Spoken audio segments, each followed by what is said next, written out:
Assalamualaikum. Here Umar Farooq Janna, second year MBBS student at JSMU Karachi.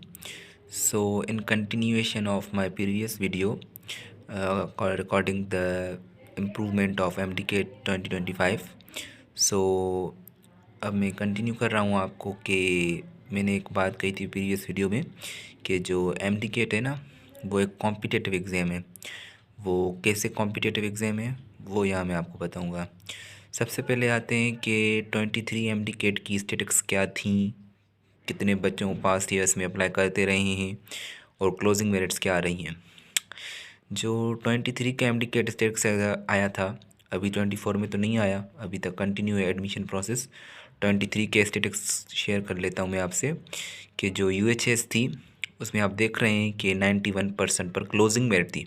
अब जो बच्चे होते हैं, क्लोजिंग मेरिट का मतलब क्या होता है कि वो मेरिट जहाँ पर लास्ट सीट हमारी ख़त्म हो जाए, वहाँ पर एडमिशन प्रोसेस क्लोज़ हो जाए, उसे हम कहते हैं क्लोजिंग मेरिट। ओके, सो जो UHS का 91 था, सिजाम्बो का पोस्ट हाईएस्ट होता है, देखें आप 94 है। KMU का 90 था, DHS का 89 to 90 था और नम्स का 95, बम्स का 75 कम था, AJK का भी बहुत कम था 76।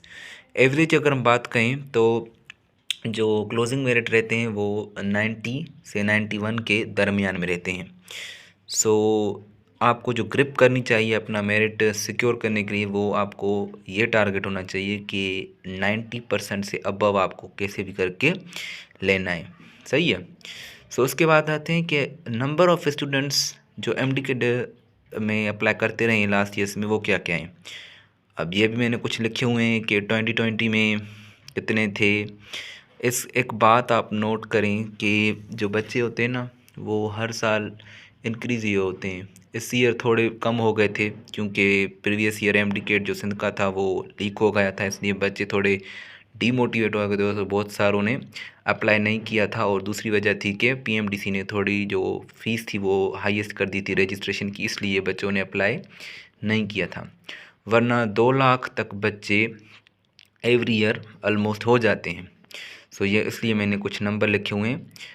और उसके बाद आते हैं कि मुख्तलिफ़ मेडिकल कॉलेजेस में कितनी सीट्स हैं। अब वो भी मैंने एक एक करके लिखे हुए हैं कि AJK में कितनी है, 330। हाईएस्ट नंबर जो है वो पंजाब में 3630 सीट्स हैं। टोटल हमारी जो पाकिस्तान में पब्लिक मेडिकल कॉलेजेस में सीट्स हैं MBBS की, वो हैं हमारी 8315। अब ये जो मैंने डेटा ली है ना सारी मेडिकल सीट्स की, पब्लिक डेंटल सीट्स कितनी है, प्राइवेट मेडिकल सीट्स कितनी है, प्राइवेट डेंटल सीट्स कितनी है टोटल, ये जो सारी सीट्स है ना, ये मैंने ऑफिशियल सोर्सेज से लिए हैं। PMDC की ऑफिशियल वेबसाइट से ये सोर्सेज मैंने लिए ना, तो इनमें कोई ये नहीं है कि मैंने कोई फॉल्स इन्फॉर्मेशन उठा के रख दी है यहाँ पर, नहीं, ये सब ऑफिशियल सोर्सेज से ली हुई हैं। ये सब डेटा यहाँ रखने का क्या मेरा मकसद है, ये रखने का ये सिर्फ मकसद है कि आप ये जान सकें कि MDCAT कितना कॉम्पिटिटिव एग्ज़ाम है। आप देखते रहें कि हर साल जो बच्चे हैं वो 2 लाख के करीब अप्लाई करते जा रहे हैं और सीट्स का नंबर भी आपके सामने कितना कम है और क्लोजिंग मेरिट्स भी आपके सामने हैं। सो ये सब चीज़ें अगर आप देखें तो आप देख सकते हैं कितना ये MDCAT जो हमारा है वो कॉम्पिटिटिव एग्ज़ाम से, एक मैंने बात लिखी हुई है कि 19 students cross to win a seat. इस स्टेटमेंट का क्या मतलब है कि अगर हम रेशो लगाएं 8315 सीट्स का और एक साइड पर बच्चे रखें हम 1.5 लाख, तो 19 बच्चों को क्रॉस करके एक बच्चा विन करता है एक सीट को। सो इतना ही कॉम्पिटिटिव है। इसका मकसद है कि अगर आप MDCAT में अप्लाई करने जा रहे हैं या आप MDCAT में बैठने जा रहे हैं तो आपको 19 स्टूडेंट्स को क्रॉस करना पड़ेगा, फिर जाके आपको एक मेडिकल सीट मिलेगी किसी भी मेडिकल कॉलेज ऑफ पाकिस्तान में पब्लिक सेक्टर में। ठीक है। सो ये इसलिए मैंने ये सारी डेटा लिखी हुई है और कुछ इसमें आपको इन्फॉर्मेटिव लगे तो आप वो भी नोट डाउन कर सकते हैं कि कितनी कितनी मेडिकल कॉलेजेस हैं और कितने नंबर हैं सीट्स के कितनी मेडिकल कॉलेजेस में, वो आपको PMDC की वेबसाइट पर मिल जाएगा। अगर आपको वो चाहिए वो कैसे मालूम करते हैं तो वो आप मुझसे कमेंट सेक्शन में पूछ सकते हैं कि वो कैसे मालूम करते हैं। ठीक है, आगे आते हैं कि 91% पिछली वीडियो में मैंने बात की थी कि भाई ये जो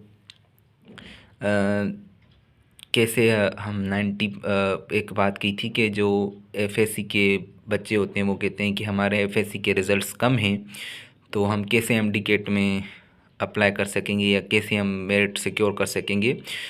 उसका सॉल्यूशन मैंने यहाँ लिखा हुआ है कि अगर किसी के बच्चे के एचएससी में या एफएससी में मार्क्स कम हैं तो कैसे अपनी एस्थेटिक्स मेंटेन करके अपनी जो एमडीकेट है उसमें सीट सिक्योर कर सकता है। अब बिल फर्ज हम अगर एक लें कि जो एफएससी का रिज़ल्ट है उसमें किसी बच्चे के 880 मार्क्स हैं, बहुत जो कि कम है, तो उसे एमडीकेट में 196 मार्क्स लेनी पड़ेंगी to balance the aggregate of 90%। Okay, so अगर एक बच्चे के अगर 920 मार्क्स हैं तो उसे 190 मार्क्स लेने की पड़ेंगी। सो ये ना एक ये रिलेशनशिप है कि अगर आपके एफएससी में मार्क्स कम हैं तो उतने ही आपको एमडीकेट में ज़्यादा मार्क्स उठानी पड़ेंगी, वो आपको काउंटर बैलेंस कर देगा आपका एग्रीग्रेड। ठीक है, सो ये सारी स्टैटिक्स मेरी नोट डाउन की गई हैं, आप यहाँ से अंदाज़ा लगा कर आप कर सकते हैं। कोई बच्चा अगर उसका रिज़ल्ट ऐसा है तो वो कर सकता है कि वो अपना टारगेट सेट कर ले कि भाई बिलफर्ज मेरी अगर 1010 मार्क्स हैं एफएससी में तो मुझे कितनी मार्क्स लेनी पड़ेंगी एमडीकेट में 90% लेने के लिए।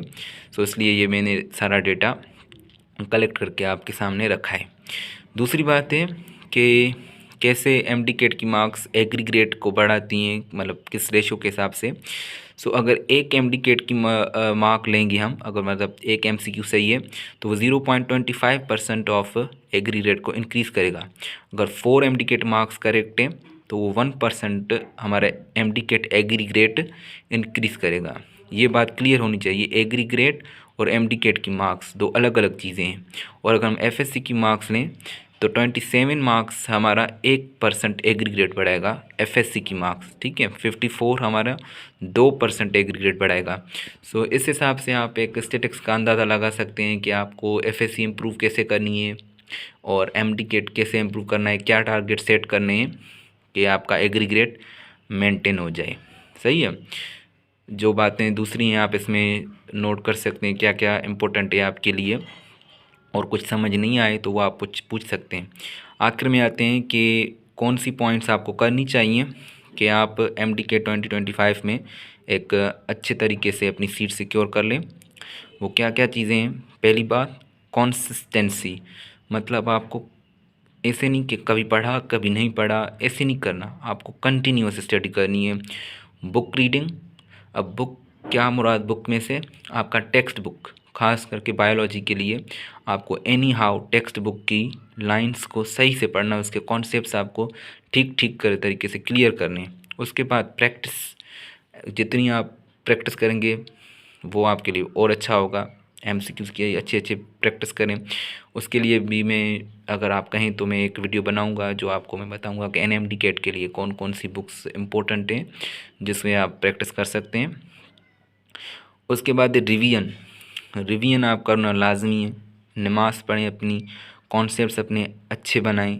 ऑप्शन एलिमिनेशन मेथड एक होता है एमसीक्यूज़ का, कैसे कि कोई अगर एमसीक्यूज़ है उसमें 4 ऑप्शन दिए गए हैं तो उसमें से आप पहले वो एलिमिनेट करें जो हो ही नहीं सकता ऑप्शन, कि भाई ये तो बिल्कुल नहीं हो सकता, उसे एलिमिनेट करके आप करेक्ट ऑप्शन तक पहुंच सकते हैं। पास पेपर्स को सही सही पढ़ें और अपना प्रेशर जो है ना वो ड्यूरिंग प्रिपरेशन हो, ड्यूरिंग एग्जामिनेशन हो, वो मेंटेन करना आपको आना चाहिए कि कैसे मेंटेन करें। ठीक है, सो ये कुछ पॉइंट्स थी, कॉन्स्टेंसी, बुक रीडिंग वगैरह, ये सब पॉइंट्स आप मेंटेन करके अपनी जो एमडीकेट में या अपनी जो मेडिकल सीट है वो सिक्योर कर सकते हैं। अगर आपको और कोई बात समझ नहीं आई मेरी इस वीडियो में तो आप वो मुझसे पूछ सकते हैं, और इंशाल्लाह नेक्स्ट टाइम मैं इसी यूट्यूब चैनल पर crack MDCAT with doctor Umar एक सीरीज़ शुरू करूँगा जिसमें मैं आपको एनएमडीकेट के लिए बायोलॉजी सेक्शन सारा क्लियर करवाऊँगा। सो अगर आप चाहते हैं कि मैं ऐसी वीडियोस आपके लिए कंटिन्यू करके रखूं, ऐसी डेटा कलेक्ट करूं या ऐसी मुफीद वीडियोस आपके लिए बनाऊं, तो प्लीज़ मेरा जो यूट्यूब चैनल है उसके सब्सक्राइब करें, लाइक करें और शेयर करें। अल्लाह हाफ़िज़, थैंक यू।